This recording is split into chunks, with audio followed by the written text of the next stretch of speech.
హల్లెలూయా. దేవునికి స్తోత్రం. నిద్ర మేలుకున్నారా?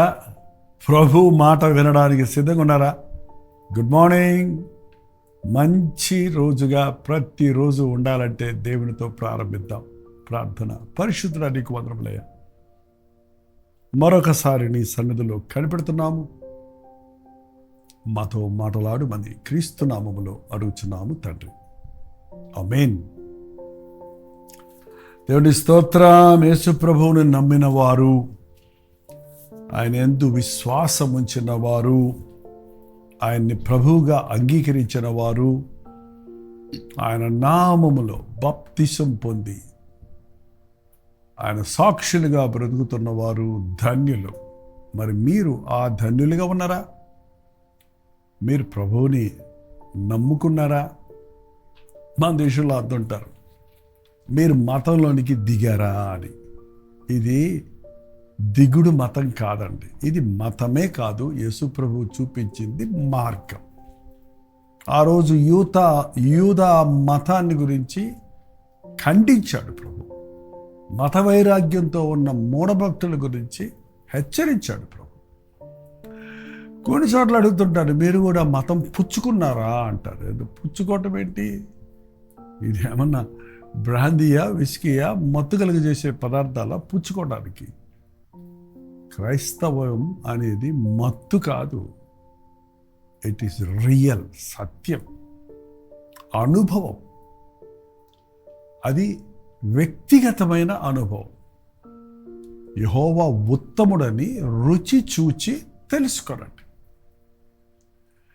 సమరయ స్త్రీ యేసు ప్రభువుని రక్షకుడిగా స్వీకరించినప్పుడు ఆమె ఊరిలోకి వచ్చి, నేను చేసినవన్నీ, నా పరిస్థితి అంతా, నా హృదయ స్థితి అంతా నాకు తెలియచేసిన ఈయన్ని చూడండి, ఈయన క్రీస్తు కాదా, ఈయన మెస్సయ్య కాదా, ఈయన రక్షకుడు కదా అని ఊరిలో చెబితే, వాళ్ళలో చాలామంది ప్రభు దగ్గరికి వెళ్ళి వారి మటుకు వారు ప్రభు చెప్పిన మాటలు విని, నీవు చెప్పిన దాన్ని బట్టి కాదు, మా మట్టుకు మేము విని నిజముగా ఈయన లోక రక్షకుడని తెలుసుకుని ఉన్నాము అని సాక్ష్యం ఇచ్చాడు. నేను చెప్పిన మూలాన మీరు నమ్ముకోమని ఎవరు చెప్పటం లేదండి. ఇట్స్ ఓన్లీ ఒక ప్రకటన. ప్రభువుని గురించిన సువార్తను ప్రకటించండి అన్నాడు ప్రభు. సువార్తను గురించి తెలియపరచండి, ఎరుకపరచండి. అది అంగీకరిస్తారో తృఢీకరిస్తారో ఎవరిష్టం వారిది, నిర్ణయం మీదే. కానీ చాలామందికి వెలుగేదో చీకటేదో తెలియదు, రియల్ ఏదో డూప్లికేట్ ఏదో తెలియదు, మోసపోతారు కదా. కాబట్టి రియల్గా నిజమైనది ఏంటంటే అది ఎలా ఉంటుంది, లేక బోళి అయినది ఎలా ఉంటుంది అన్నది తెలుసుకున్నట్లుగా నిజాన్ని ప్రకటిస్తే అబద్ధం దానంతట అదే బయలుపరచబడుతుంది. తీపేదో చెబితే చేదు గురించి చెప్పనవసరం లేదు కదా. వెలుగు ఏదో చూపిస్తే ఇక చీకటి గురించిన అవగాహన వారికి కలుగుతుంది, కానీ చీకట్లో ఉన్నోడికి వెలుగు గురించి తెలియదే. అందుకనే ప్రభు చెప్పాడు, అందరికీ, సకల జనులకు యేసు గురించిన, రక్షకుడి గురించిన, మిమ్మల్ని క్షమించే దేవుడు ఉన్నాడు, మీకోసం మీ స్థానంలో మరణించి తిరిగి లేచిన ప్రభు ఉన్నాడు అన్నది తెలియపరచమాట. సువార్త విన్న వాళ్ళందరూ, యేసు గురించి విన్న వాళ్ళందరూ యేసు ప్రభు బిడ్డలు అవుతున్నారా? అవరే. నమ్మి బాప్తిసం పొందినవారు, విశ్వసించి తమ జీవితాలను ప్రభువుకి అప్పగించుకున్నవారు దేవుని బిడ్డలు అవుతున్నారు. రక్షించబడాలంటే ఎలారా, నేనేం చేయాలని చెరసాల అధిపతి అడిగినప్పుడు పెద్ద సిస్టమ్ ఏదేదో నెంబరు కస్టమ్స్ లేక ఆచారాలు, పద్ధతులు, కానుకలు ఏంటో చెప్పలేదండి. జస్ట్ ఒక మాట చెప్పాడు ఆయన, పౌలు. ఏం చెప్పాడు? ప్రభు అయిన యేసుక్రీస్తునందు విశ్వాసం ఉంచండి, అప్పుడు నీవు నీ ఇంటి వారు రక్షించబడతారు. యేసుక్రీస్తునందు విశ్వాసం.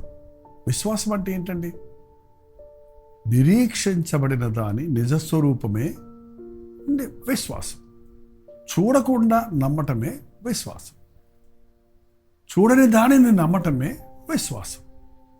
విశ్వాసము లేకుండా దేవునికి ఇష్టడై ఉండుట అసాధ్యము అని హెబ్రీయులకు రాసిన పత్రికలో రాయబడు. విశ్వాసము లేకుండా దేవునికి ఇష్టలై ఉండుట అసాధ్యం. అదేంటోనండి, మనుషుడు అన్నిటినీ నమ్ముతున్నాడు కానీ దేవుడి దగ్గరకు వచ్చేటప్పటికి రుజువులు అడుగుతుంటారు.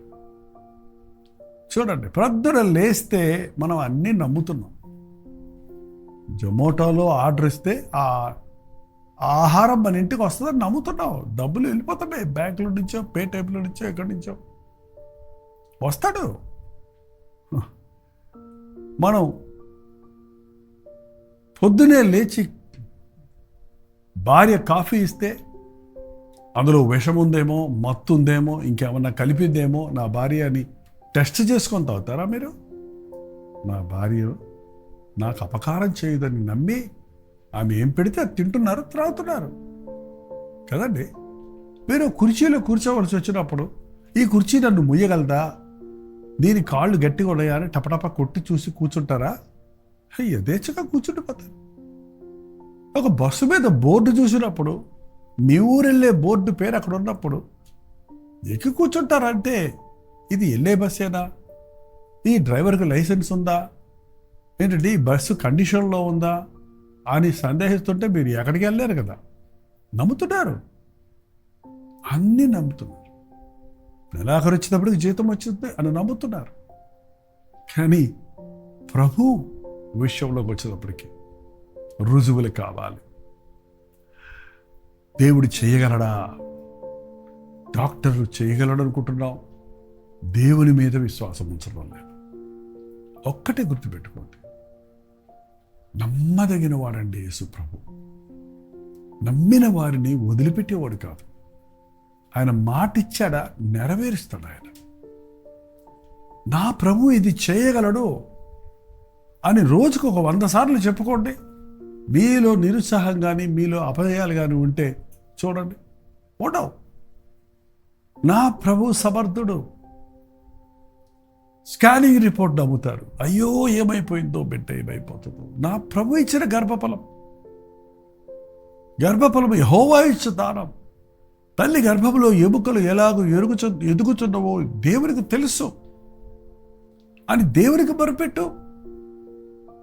మనుషులు ఇస్తారు, నీకు క్యాన్సర్, చచ్చిపోతావు అంటారు, నీకు పిల్లలు పుట్టరు అంటారు, నువ్వు దరిద్రుడు రావు, నువ్వు పనికిరావు, నీకు ఉద్యోగం రాదు అంటారు, నువ్వు మూర్ఖురాలివి, నీకు పెళ్ళి అవ్వదు అని ఎంతోమంది అంటుంటారు. దాని గురించి కుమిలిపోతూ కృంగిపోతూ ఎంతోమంది వాళ్ళ మాటలు పట్టించుకుంటారే కానీ నేను నీకు తోడై ఉంటాను, నేను నిన్ను విడువను, ఎడబాయను, నిన్ను స్వస్థపరచువాడను నేనే, నా కనుదృష్టి నీ మీద ఉన్నది, నాకు తెలియకుండా నీ తల వెంట్రుకల్లో ఒకటైనా రాలదు, కంటి పాప వల్లే నేను నిన్ను కాపాడుతున్నానన్న ప్రాణమిచ్చిన ప్రభువు మాటను నమ్మరా? నమ్మండి. నమ్ముట నీ వలన అయితే నమ్ము వారికి సమస్తము సాధ్యం. ఏంటి మీరు ఏ విషయాన్ని మీరు ఏ గడ్డు సమస్యలు ఎదుర్కొంటున్నారు? మీరు ఎందుకు ఆ సందిగ్ధంలో అనుమానంతో ఉన్నారు? ఎందుకు కలవరంతో అటు ఇటు తిరుగుతూ ఏదో చేసి మీ కార్యాన్ని నెరవేర్చుకుందామని అడ్డదారులు దొడ్డుదారులు పడుతున్నారు? దేవుని యందు విశ్వాసం ఉంచండి. మీ మనస్సులను కలవరపడనీయకండి. ప్రభువు మాట ఇస్తే నెరవేర్చేవాడు, మేలు చేయవాడే కానీ కీడు చేయవాడు కాదు. నేను ఇక్కడ ప్రార్థిస్తే ఆయన ఎక్కడో ఉన్నాడు, నా ప్రార్థన ఎట్టింటారు? ఒకప్పుడు అని నాస్తికులు వాదించేవారట. పోవయా నీ ప్రార్థన దేవుళ్ళు ఏర్పడటానికి అక్కడ ఏమైనా టెలిఫోన్ లైన్స్ ఉన్నాయా? ఆ రోజుల్లో టెలిఫోన్ వైర్స్ ఉంటాయి చూడండి. ఈవెన్ ఇతర కంట్రీస్ కూడా ఆ సముద్రం ద్వారా కేబుల్స్ వెళ్తుంటాయి. కేబుల్ ఉంది, అప్పుడు ఫోన్లో మాట్లాడుతున్నాం కదా అంటే కేబుల్ ఉంది కాబట్టి మాట్లాడుతున్నాం, హెవెన్కు కేబుల్ ఏది అనేవాళ్ళు అంట. అందుకే కాబట్టి దేవుడు సెల్ ఫోన్లు కనిపెట్టింపజేశాడు. ఇవాళ మన సెల్ ఫోన్లకు కేబుల్స్ ఉన్నాయా, వైర్స్ ఉన్నాయా? ఇక్కడ మాట్లాడితే అక్కడ ఉన్న వారితో అమెరికాలో, యూకేలో, ఎక్కడో దూరదేశంలో, ప్రపంచవ్యాప్తంగా ఎక్కడున్న వాళ్ళతో మనం మాట్లాడగలుగుతున్నాం. ఒక మనుషుడే ఇలాంటి కార్యాలు చేయగలిగినప్పుడు మన సమస్తము చేసిన ఆకాశంలో శాటిలైట్లు పెట్టా, నిన్ను నన్ను సృష్టించిన సృష్టికర్త మన ప్రార్థన వినలేడా? విననేరకున్నట్లు ఆయన చెవులు మందము కాలేదు, రక్షింపనేరకున్నట్లు ఆయన హస్తములు కొరచ కాలేదు. చెవులుండియో వినని, చేతులుండియో సహాయం చేయని, కళ్ళుండి చూడని, నోరుండియో మాటలాడిని మోగదేవుడు కాదండి ఆయన. మనతో మాటలాడే దేవుడు. నమ్మండి. నమ్మితే మీ జీవితాల్లో అద్భుతాలు చూస్తారు. ఎందుకు మీ జీవితాల్లో అద్భుతాలు లేవు? యేసు ప్రభు పుట్టి పెరిగిన స్థలంలో వారి అవిశ్వాసాన్ని బట్టి దేవుడు అక్కడ ఎక్కువ అద్భుతాలు సూచక్రియలు చేయలేకపోయాడట. వాళ్ళు మానవడ్రవాణి కుమారుడే కదా అనే ఒక నిర్లక్ష్య భావంతో ప్రభు మీద ఉన్నప్పుడు వారు ప్రభువును నమ్మనందువల్ల అక్కడ అద్భుత కార్యాలు జరిగించలేకపోయాడు. మన అవిశ్వాసం వల్లే మన జీవితాల్లో అద్భుతాలు లేవండి. మీ జీవితంలో అద్భుతాలు ఉన్నాయా? అద్భుతమైన స్వస్థతలు ఉన్నాయా? అద్భుతమైన దేవుని సహాయాన్ని అనుభవిస్తున్నారా? అద్భుతమైనటువంటి దేవుడిచ్చే దీవెనలు పొందుకుంటున్నారా? లేవంటే అది దేవునికి చేత కాదు, చేత కాదు, దేవుని దగ్గర లేక కాదు, కానీ నీ అవిశ్వాసమును బట్టి నీవు వాటిని పొందుకోలేకపోతున్నావు. నమ్మండి. నా ప్రభువు నా ప్రార్థన విన్నాడు అని విశ్వసించండి. ప్రార్థనలో మీరు ఏమేమి అడుగుతున్నారో అవి మీకు దొరికినవి అని నమ్మిన ఎడల అవి మీకు దొరుకును. నమ్మండి. నమ్ముట నీ వల్ల అయితే నమ్ము వారికి సమస్తము సాధ్యం. ప్రతి విషయంలో నా దేవునికి అసాధ్యమైంది లేదు. నా ప్రభువు నా కొరకు ప్రాణం ఇచ్చిన వాడు. యేసుప్రభు శిష్యుల్లో ఒకడైన తోమ, మేము ప్రభువును చూశాము, పునరుద్ధరుడైన క్రీస్తును చూశామని మిగిలిన 10 మంది శిష్యులు సాక్ష్యమిస్తుంటే నేను ఆయన వేళల్లో గాయాల్లో చేతులు పెట్టి డొక్కలో వేలు పెట్టి చూస్తే కానీ నేను నమ్మనన్నాడు. అతని కొరకు ప్రభు మరలా ప్రత్యక్షపరచబడి ఇది చేతులు పెట్టి చూసైనా నమ్ము. నీకు అంతగా నమ్మకం లేకపోతే రుజువు కావాలంటే ప్రభువుని అడుగు. బైబిల్లో అనేక మంది రుజువులు అడిగారు, రుజువులు దేవుడు ఇచ్చాడు. అంతేగాని అవిశ్వాసిగా మిగిలిపోకు, మూర్ఖుడిగా ఉండిపోకు. నీ జీవితంలో దేవుని ప్రణాళికలను ఎరగని వారిగానే మిగిలిపోకు. రాతోమా, నీ వేలుటి చాపి నా గాయాల్లో ఉంచి చూడు. అవిశ్వాసివి కాక విశ్వాసివై ఉండు. ఈ ఉదయకాల సమయంలో ఈ మాటలు వింటున్న మీరు విశ్వాసులా అవిశ్వాసులా? కొన్ని నమ్ముతున్నాము, కొన్ని నమ్మము అంటే మిమ్మల్ని అవిశ్వాసుల జాబితాలో వెయ్యాలా లేక విశ్వాసుల జాబితాలో వెయ్యాలా? చెప్పండి. కొన్ని సబ్జెక్ట్స్ పాస్ అయ్యాము, కొన్ని సబ్జెక్ట్స్ ఫెయిల్ అయ్యాము అని ఒక స్టూడెంట్ చెప్తే అతని పేరు ప్రమోటెడ్ లిస్ట్లో వేస్తాడా, ఫెయిల్యూర్ లిస్ట్లో వేస్తాడా? చెప్పండి. ఫెయిలే కదా. అన్ని విషయాల్లో ప్రభువుని నమ్మండి. అన్ని సమయాలలో ప్రభువుని నమ్మండి. ఆయన నమ్మిన వారికి ఎప్పుడు విడిచిపెట్టేవాడు కాదు. ఏ సమస్య మీకున్నా, ఏ పోరాటం మీకున్నా, మీ మెడికల్ రిపోర్ట్స్ తారుమారుగా ఉన్నా, మనుషులు మీ గురించి చెప్పే మాటలన్నీ వ్యతిరేకంగా ఉన్నా, పరిస్థితులన్నీ ప్రతికూలంగా ఉన్నా,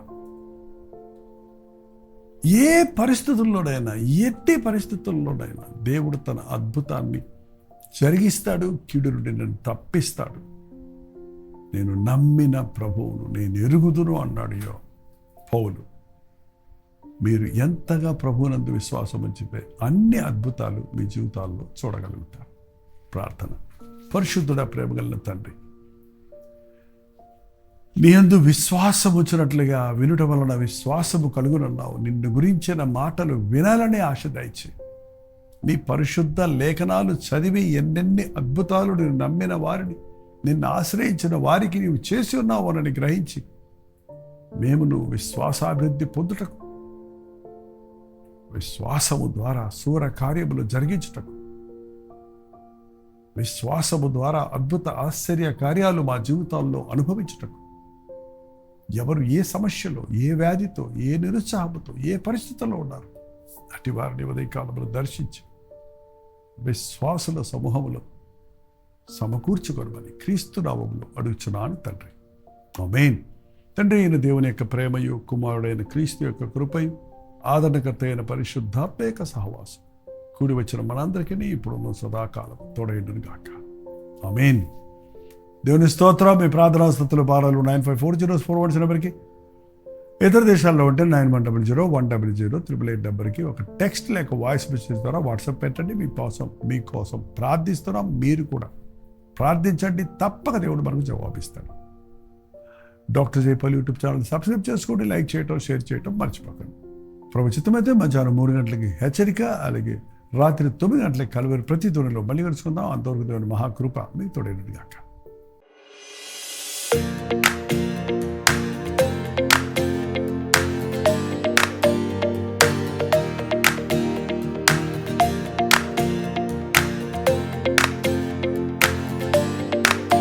హల్లెలూయా.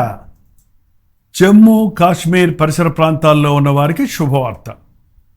ప్రభుత్వమైతే ఈ మే 8వ తారీఖున ఒక ప్రత్యేకమైన మీటింగ్ను ఉదాంపూర్లో ఏర్పాటు చేస్తున్నాం. మీరు తెలుగు వారైనా, తమిళ వారైనా, హిందీ వారైనా, మరి ఏ భాషకు చెందిన వారైనా కలువరి దర్శనం టీవీ కార్యక్రమాల ద్వారా దేవుని వాక్యాన్ని వింటున్న మిమ్మల్ని, సోషల్ మీడియా ద్వారా పరిచయమైన మిమ్మల్ని వ్యక్తిగతంగా చూడాలని, మీకోసం ప్రత్యేకంగా ప్రార్థించాలని చెన్నై నుండి ఉదంపూర్ వస్తున్నాం. రండి, ఈ మీటింగ్లో పాల్గొని దైవాశీస్సులు పొందండి. సాయంత్రం 4 గంటల నుంచి కొనసాగే ఈ మీటింగ్లో, ఒకే మీటింగ్లో తప్పకుండా పాల్గొనండి. చిరునామా గమనించండి. Samarpan church fellowship, near northern compound, Nigani village, Udhampur, Jammu Kashmir. ఇంకా ఈ విషయమే మీకు వివరాలు కావాలంటే ఈ కింద ఇవ్వబడినటువంటి ఫోన్ నెంబర్లకి మీరు కాల్ చేయండి, లేక వాట్సాప్ పెట్టండి. తప్పకొస్తారు కదా. మిమ్మల్ని ముఖాముఖిగా చూడాలని, మీకోసం ప్రార్థించాలని ఉదంపూర్లో ఏర్పాటు చేసిన మీటింగులో మిమ్మల్ని దీవించి దేవుని నామంలో ఆశీర్వదించాలని ఆశతో వస్తున్నాం. తప్పక రండి, పాల్గొనండి, దీవించబడండి.